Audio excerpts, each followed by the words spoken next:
इस बार बिहार विधानसभा के शीतकालीन सत्र में कुछ बड़ा होने वाला है। इसका संकेत मुख्यमंत्री नीतीश कुमार ने पहले ही दे दिया है।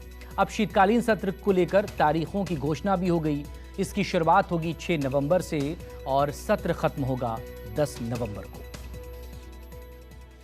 बिहार विधानसभा के शीतकालीन सत्र के लिए तारीखों का ऐलान हो चुका है। अगले महीने यानी नवंबर में 6 नवंबर से शीतकालीन का सत्र शुरू होगा और 10 नवंबर को जाकर खत्म होगा।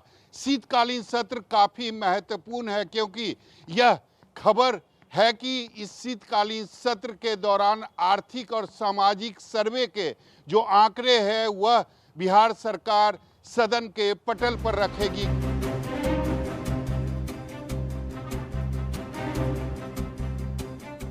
बिहार विधानसभा के शीतकालीन सत्र में यूं तो कई प्रस्ताव पारित होंगे, लेकिन सबकी नजरें उस सामाजिक सर्वे रिपोर्ट पर टिकी है जो जाति आधारित गणना से तैयार हुई है। और खुद मुख्यमंत्री नीतीश कुमार भी ये कह चुके हैं कि शीतकालीन सत्र में इसे सदन के पटल पर हर हाल में रख दिया जाएगा। बिहार विधानसभा का शीतकालीन सत्र शुरू होने वाला है।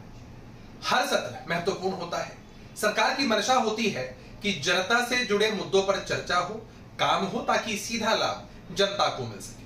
और ये सत्र तो बेहद महत्वपूर्ण होने वाला है क्योंकि बिहार में जातीय गणना की रिपोर्ट सदन के पटल पर रखी जाएगी और भी तथ्यों पर चर्चा होगी। लेकिन ये बिहार का दुर्भाग्य है कि बिहार के पास भाजपा के रूप में एक नकारात्मक विपक्ष है जिसका मकसद है सदन में हंगामा करना, सदन का समय खराब करना। बिहार विधानसभा का शीतकालीन सत्र भले ही महज 5 दिनों का है, लेकिन इसके हंगामेदार होने के पूरे आसार हैं क्योंकि इसी सत्र में जाति आधारित गणना की रिपोर्ट सदन में रखी जाएगी, सामाजिक सर्वे की रिपोर्ट भी रखी जाएगी और इन सभी पर खुलकर चर्चा की जाएगी, सभी दलों की राय ली जाएगी। जब सदन के पटल पर रखा जाएगा तो भाजपा को भी समझ में आ जाएगा कि हम जो जातीय गणना कराए हैं वो आर्थिक और सामाजिक के साथ साथ शैक्षणिक स्तर पर किनकी क्या स्थिति है वो सब कुछ स्पष्ट रूप से सामने आ जाएगा।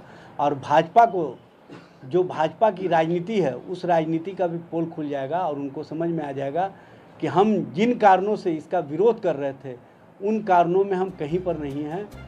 बिहार में जातीय गणना की रिपोर्ट आने के बाद संख्या के आधार पर आरक्षण की मांग हो रही है। इसको लेकर खूब राजनीतिक बयानबाजी भी हो रही है। विपक्ष इस रिपोर्ट पर ही सवाल उठा रहा है, इल्जाम भी लगा रहा है। जो आर्थिक और सामाजिक सर्वेक्षण की बात है, अब निश्चित तौर पे जब जातीय जनगणना का आंकड़ा जो पेश किया जब उसमें ही कमियां हैं वही गलत साबित हो रहा है, तो निश्चित तौर पे जो सामाजिक और आर्थिक ये जो सर्वेक्षण और डाटा जो पेश करेंगे उसमें भी कमी रहेगी, खामियां रहेगी। लेकिन सरकार पेश करे, हम लोग उसको देखेंगे, स्टडी करेंगे, अध्ययन करेंगे, उसके बाद हम लोग जो विरोध करना रहेगा विरोध करेंगे, नहीं तो समर्थन करेंगे। जाति गणना की रिपोर्ट पर सीएम नीतीश कुमार ने सर्वदलीय बैठक भी की थी जिसमें विपक्ष के नेताओं ने कई सुझाव दिए थे। ऐसे में जब रिपोर्ट सदन के पटल पर रखी जाएगी तो विपक्ष भी खुलकर सदन में अपनी बात जरूर रखेगा। कैमरामैन ऋषि के साथ सौरभ कुमार, पटना, न्यूज़ 24।